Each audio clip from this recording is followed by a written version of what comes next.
नमस्कार साथियों, चलते हैं हम फिजिक्स की नेक्स्ट क्लास में। तो जो इस चैनल पर नए हों वो देख रहे हों, वीडियो को क्लास को अंत तक देखें। बहुत अच्छे-अच्छे क्वेश्चन्स हैं जो बराबर 10-12 साल से बराबर आ रहे हैं। तो क्लास को पूरा देखें और जहाँ समझ में ना आए कमेंट करके पूछ सकते हैं। और जिन्होंने अभी तक सब्सक्राइब नहीं किया है वो सब्सक्राइब कर लें, ताकि क्लास का नोटिफ़िकेशन आपके पास तुरंत पहुँच जाए। इस क्लास का फर्स्ट क्वेश्चन है कि क्या समान है इनमें से एक तीव्र गति से आता कंकड़ किसी व्यक्ति को चोट पहुंचा सकता है या खिड़की का कांच तोड़ सकता है। बी है किसी गतिशील वाहन की ऊर्जा। सी है तेजी से चलती हवा कई घरों को नुकसान पहुंचा सकती है। डी है हवा पवन चक्की के हलकों को चला सकती है। तो ऑप्शन नंबर ए इसका करेक्ट आंसर हो जाएगा। ए एक जो तीव्र गति से आता कंकड़ किसी भी व्यक्ति को चोट पहुंचा सकता है, कांच भी तोड़ सकता है। ऑप्शन नंबर ए इसका करेक्ट आंसर हो जाएगा। यानी गतिज ऊर्जा जो है, ए में जो गतिज ऊर्जा है वो करेक्ट हो जाएगी।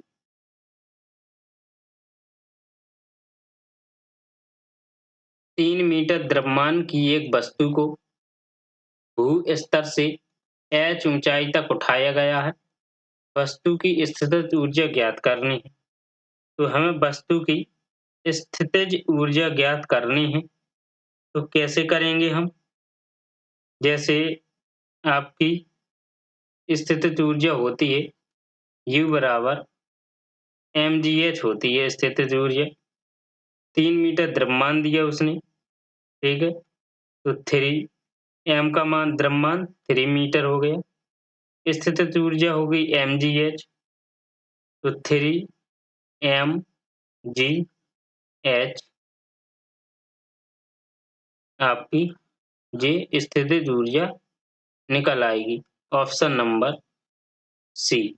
कैसे? जैसे m दिया 3 मीटर, स्थितिज ऊर्जा दी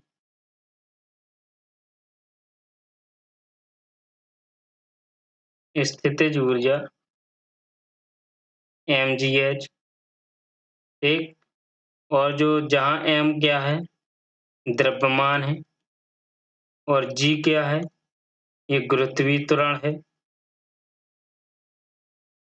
गुरुत्वीय त्वरण है। h है ऊंचाई। तो क्या 3 mgh। यदि एक बंदूक से गोली चलाई जाती है और बंदूक पीछे की ओर आती है तो बंदूक की गतिज ऊर्जा क्या होगी? तो बंदूक की गतिज ऊर्जा क्या होगी? गोली से कम होगी। बंदूक की गतिज ऊर्जा गोली से कम होगी। देखिए ये ग्रुप डी 2018 में आया था।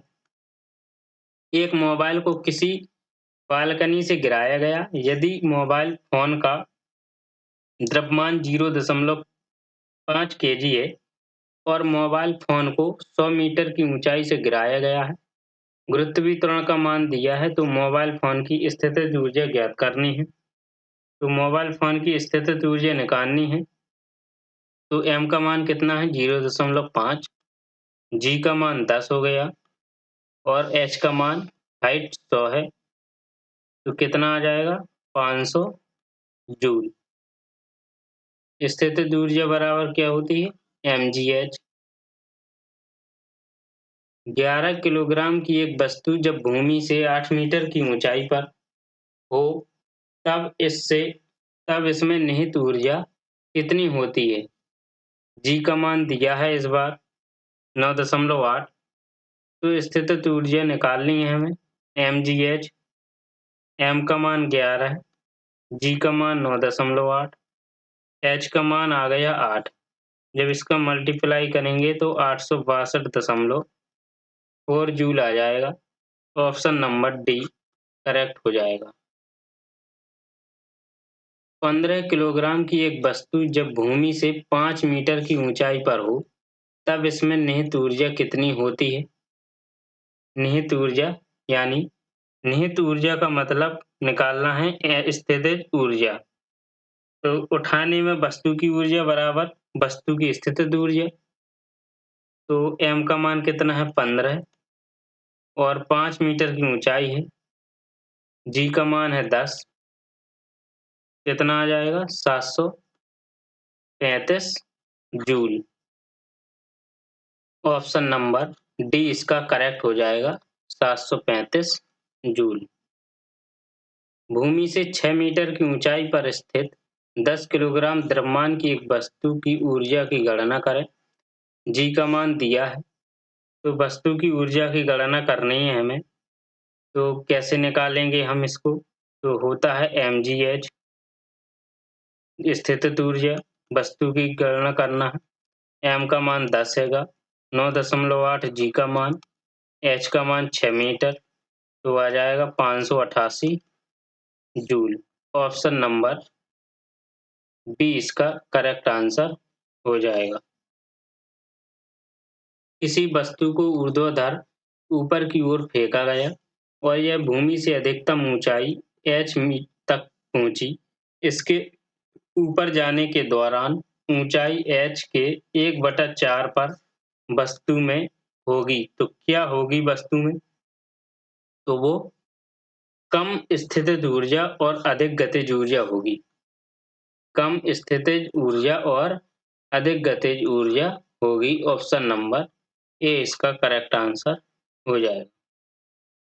स्थितिज ऊर्जा किसके बराबर होती है? तो वो mgh के बराबर होती है। Option number B. Option number B इसका करेक्ट आंसर हो जाएगा mgh। सही विकल्प से रिक्त स्थान की पूर्ति करें।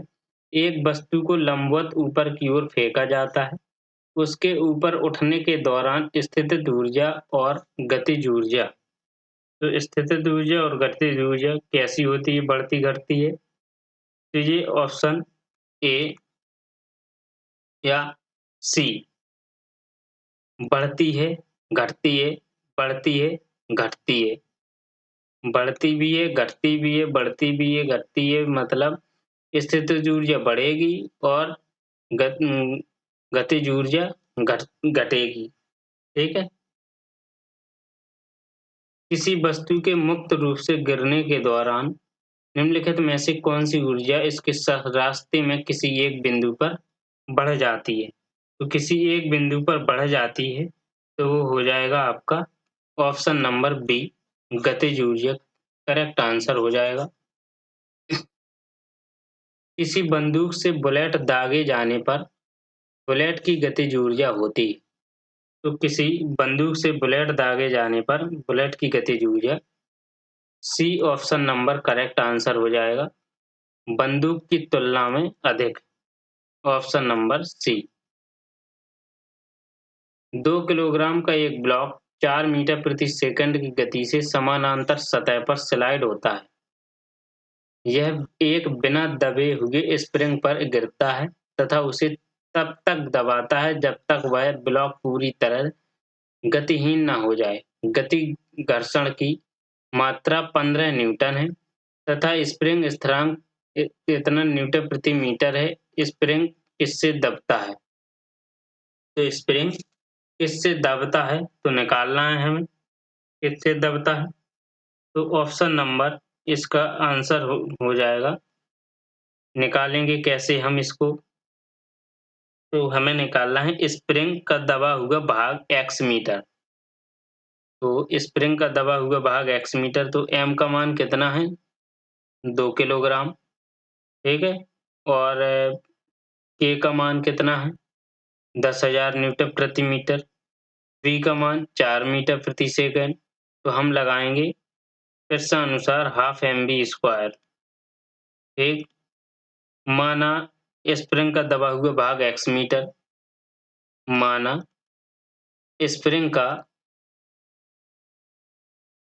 स्प्रिंग का दबा हुआ भाग क्या है x मीटर। स्प्रिंग का दबा हुआ भाग x मीटर, तो 1/2 क्या आ जाएगा के एक्स स्क्वायर। ठीक है, तो इसको हम रखेंगे तो 1/2 आ जाएगा। यहाँ मल्टीप्लाई करेंगे 2 मल्टीप्लाई 4 का स्क्वायर आ जाएगा। ठीक है, आपका फिर आ जाएगा 10,000 बराबर 10,000 अपॉन 2 मल्टीप्लाई एक्स स्क्वायर। तो एक्स स्क्वायर का मान निकालेंगे हम, तो 32 अपॉन 10,000, तो कितना आ जाएगा एक्स बराबर 5.5 सेंटीमीटर। ऑप्शन नंबर डी इसका करेक्ट आंसर हो जाएगा। ऊर्जा का वह रूप कौन सा है जो कि एक साइकिल को चलाते समय उत्पन्न नहीं होती है? तो एक साइकिल को चलाते समय उत्पन्न नहीं होती है, ऊर्जा का कौन सा रूप है? तो ऑप्शन नंबर इसका हो जाएगा करेक्ट आंसर ए, रासायनिक ऊर्जा इसका सही आंसर है। निम्न में से किस राशि का मान स्थान बदलने पर भी परिवर्तित नहीं होता? तो किस राशि का मान स्थान बदलने पर भी परिवर्तित नहीं होता? द्रव्यमान का जो मान है स्थान भी बदलने पर परिवर्तित नहीं होता। निम्नलिखित में से कौन सा एक समूह से संबंधित नहीं है? तो एक समूह से संबंधित नहीं है वो द्रव्यमान। किसी वस्तु का जड़त्व मापने की इकाई निम्न में से क्या है? तो जड़त्व मापने की इकाई है वो द्रव्यमान है। ऑप्शन नंबर ए इसका आंसर हो जाएगा द्रव्यमान। किसी वस्तु के द्रव्यमान का मापन किसका मापन कहलाता है? तो द्रव्यमान का मापन जड़त्व का मापन कहलाता है। वस्तु के जड़त्व को निम्न में से किसमें मापा जाता है? द्रव्यमान। द्रव्यमान की परिभाषा क्या है? द्रव्यमान की परिभाषा क्या है? तो किसी वस्तु में होने वाले पदार्थ की राशि को उस वस्तु का द्रव्यमान कहा जाता है। किसी वस्तु में होने वाले पदार्थ की राशि को उस वस्तु का द्रव्यमान कहा जाता है। द्रव्यमान बटे आयतन किसके बराबर होता है? तो घनत्व। घनत्व बराबर होता है द्रव्यमान बटे आयतन। एक किसी वस्तु का प्रति इकाई आयतन पर द्रव्यमान क्या कहलाता है? तो द्रव्यमान क्या कहलाता है? घनत्व कहलाता है। Option number C. यदि किसी वस्तु का भार 200 न्यूटन है तो इसका द्रव्यमान ज्ञात करें। जी का मान 10 मीटर प्रति सेकंड दिया गया है, तो हमें एम निकालना है। तो कैसे निकालेंगे एम? तो क्या होता है डब्ल्यू बराबर होता है एम जी। तो डब्ल्यू का मान जी का मान कितना एम निकालना है। डब्ल्यू का मान दिया हमारे पास 200। ठीक है, और जी का मान दिया हमारे पास 10। 10 का भाग देंगे इसमें तो एम का मान आ जाएगा 20 किलोग्राम। तो 20 केजी आ गया। Option number D correct answer हो जाएगा। बल बटे त्वरण, एक तो द्रव्यमान बटे आयतन क्या हो जाएगा घनत्व हो गया द्रव्यमान बटे आयतन, और अब पूछे उसने बल बटे त्वरण। ठीक है, तो बल बटे त्वरण किसका सूत्र होता है फॉर्मूला? तो ये ऑप्शन नंबर सी, द्रव्यमान बराबर यानी एफ बराबर होता है एक एम इंटू ए। अब ए त्वरण है एम द्रव्यमान है तो एम निकालना है, तो बल बटे यानी एफ बटे ए यानी त्वरण। निम्नलिखित में से कौन त्वरण के मान को गुरुत्व के कारण प्रभाव नहीं करता? तो त्वरण के कारण गुरुत्व के प्रभाव के कारण नहीं वो होता है, प्रभावित नहीं पड़ता है करता। तो ऑप्शन आंसर हो जाएगा द्रव्यमान। करेक्ट आंसर हो जाएगा इसका द्रव्यमान। 450 न्यूटन भार वाली लड़की का द्रव्यमान क्या होगा?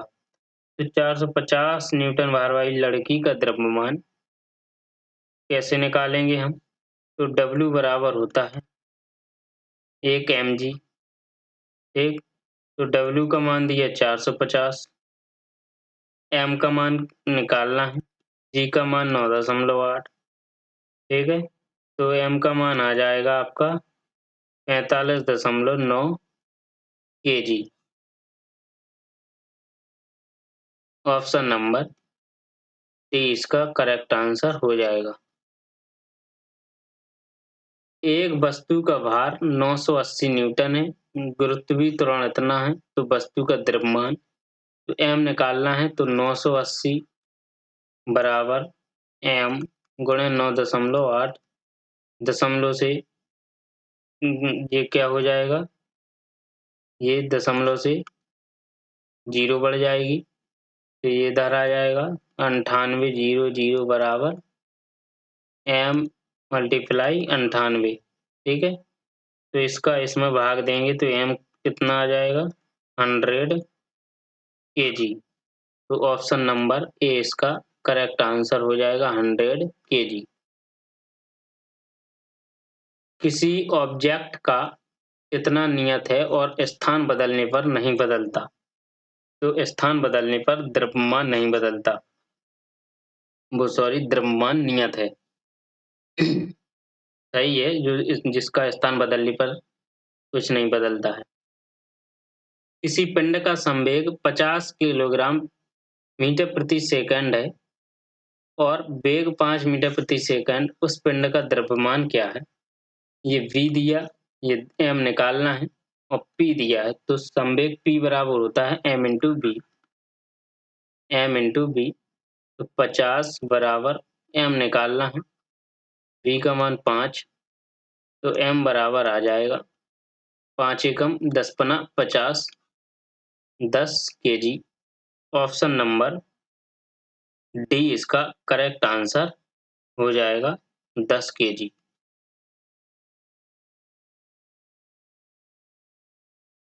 यदि बल F त्वरण A दिया हुआ है तो वस्तु का द्रव्यमान m करने का सूत्र F बराबर होता है m इंटू ए। m का निकालना है तो F अपॉन A हो जाएगा, तो ऑप्शन नंबर बी इसका करेक्ट आंसर हो जाएगा, F अपॉन A। निम्नलिखित में से कौन सा उदाहरण न्यूटन की गति के पहले नियम को दर्शाता है?